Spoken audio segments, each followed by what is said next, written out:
Hey everyone, welcome back to another war video. This one, war number 4 of season 39, for Loki taking on the League of Extraordinary Champions.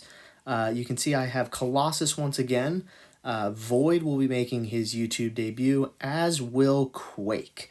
So I know Quake is not exactly the most fun champ to watch, so I'm going to speed up the Quake fights. But you can see here I'm on path 9 to start with Quake against this Electro. This is the hazard shift, so you hit them. You can get either an Incinerate or a Poison, and if I have a debuff on me, they get a Fury buff. Quake just takes all of that away. I know Quake is boring. I know Quake is, she's like I said, she's not the most fun champ to watch, but she is effective. She is still, for my money, all things equal, the best champ in the entire game.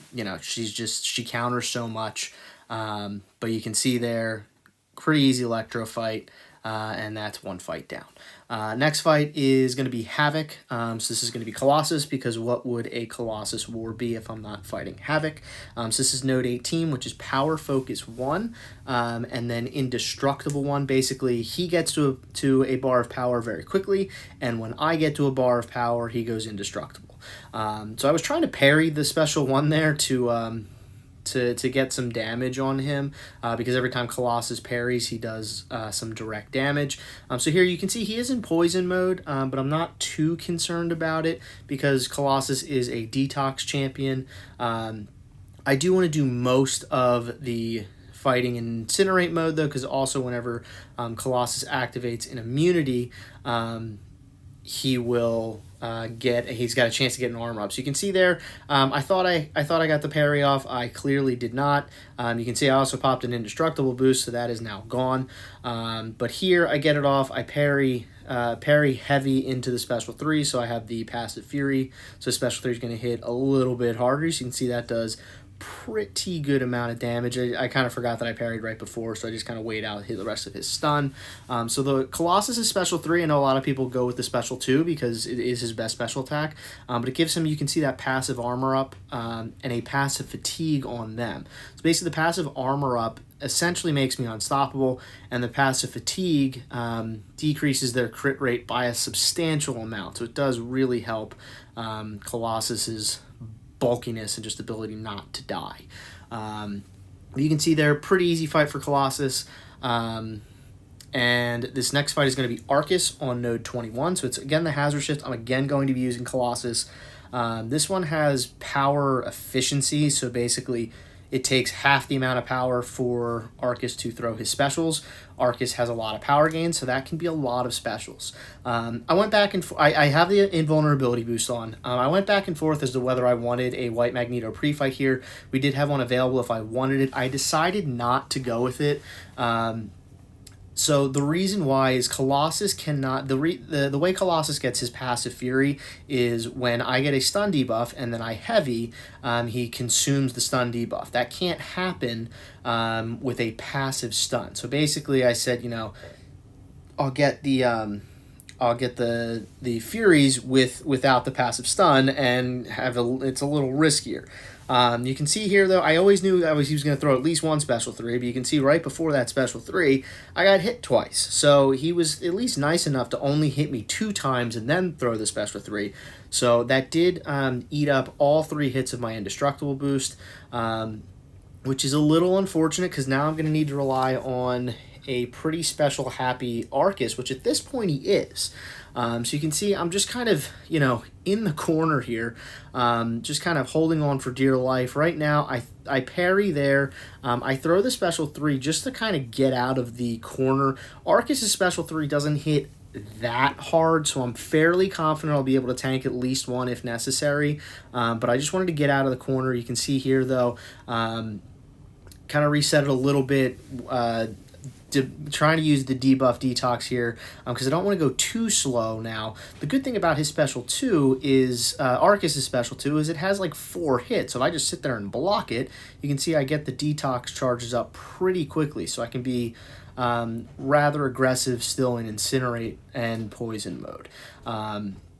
So you can see, that was a very nice heavy to do a bunch of damage. So Colossus able to, in the end, control the fight with with some agreeable special throwing from Aarkus. Got a little dicey, but if I don't lose my invuln, it's a pretty safe fight.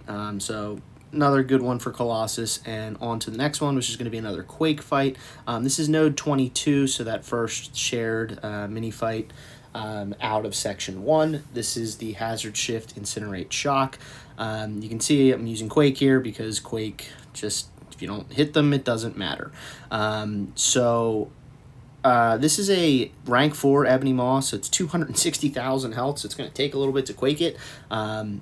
This node, besides the Hazard Shift, also has aggressive prowess, so that's why you can see Maw is gaining some prowess passives in there. It also has Insult to Injury, which we found out Quake bypasses because why not? She bypasses everything else.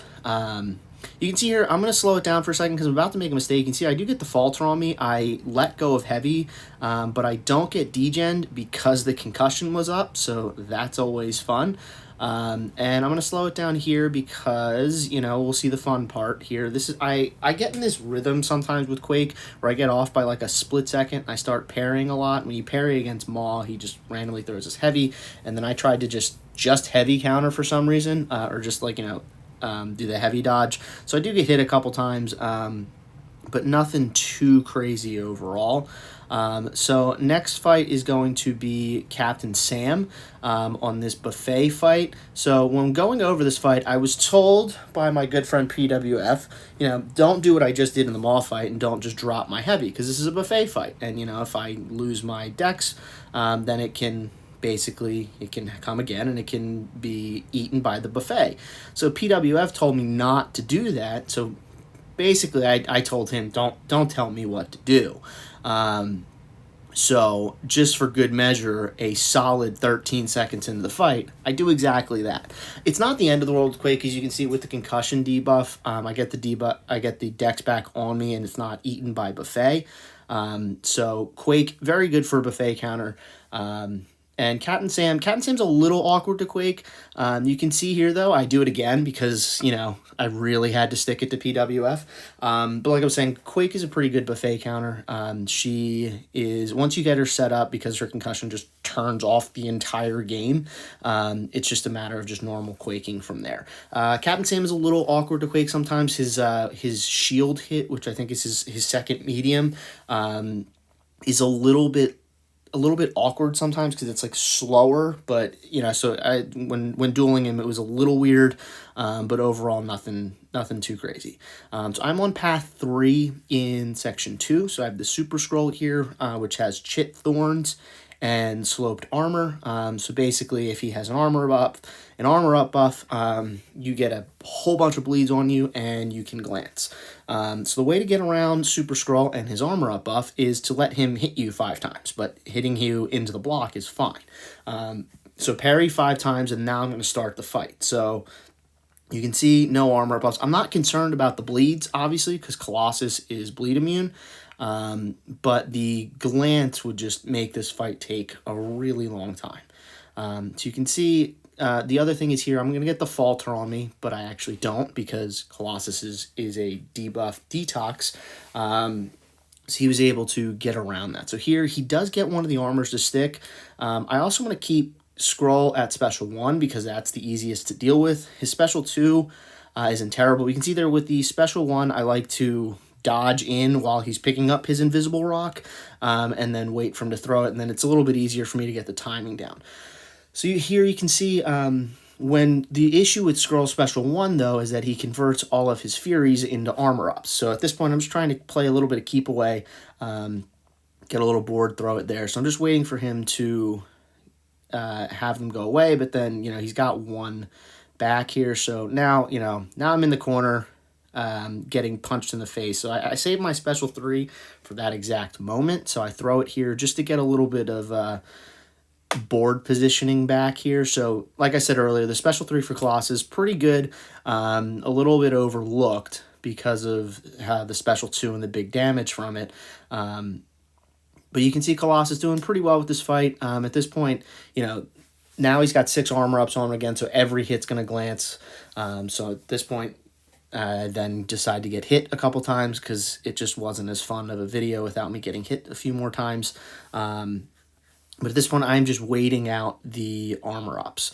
So you see, again, Colossus is very good at dealing with the falter here because he can just debuff, detox it away. So here, he has no armor up, so I parry heavy into special 2, and that is enough to finish off the fight.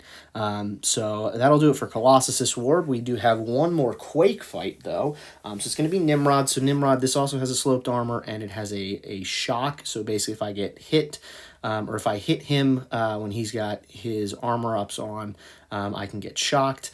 Gonna slow it down here because, you know, the fun stuff is about to happen. I think I get a little bit off on the rhythm there. He hits me a couple times.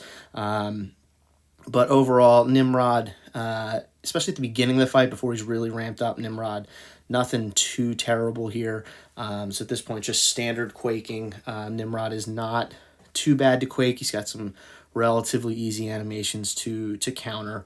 So it's just a matter of, you know, not getting hit too many times. You can see he hit me twice, took off 13%. So, you know, he'd have to hit me a few other times to really do something. So here, a couple parries in there apparently. One more Quake rotation, and that'll do it for Nimrod. So 4 Quake fights this war.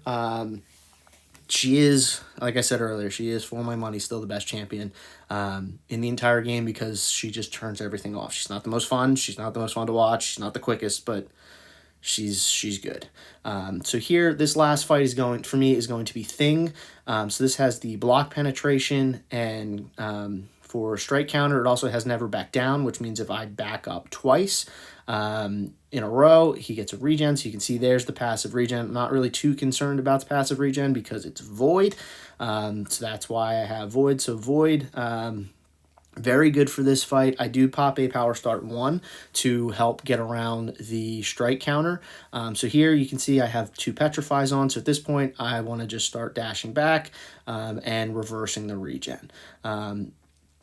So you can see here, I shouldn't have finished that combo. I should have stopped at 11 because you can see right here, I should have, so I misplayed it a couple times there. He gave me an opportunity with him holding block where I could have ran at him and hit his block. I'm able to reset it there because Void Special 1 has 2 hits. So I do get him back to 15 and him throwing his special to reset it, but it got a little dicey there. I also let his block penetration charges build up a little bit, but you can see, you know, at this point, just I should have dashed back another time there to start reversing regen.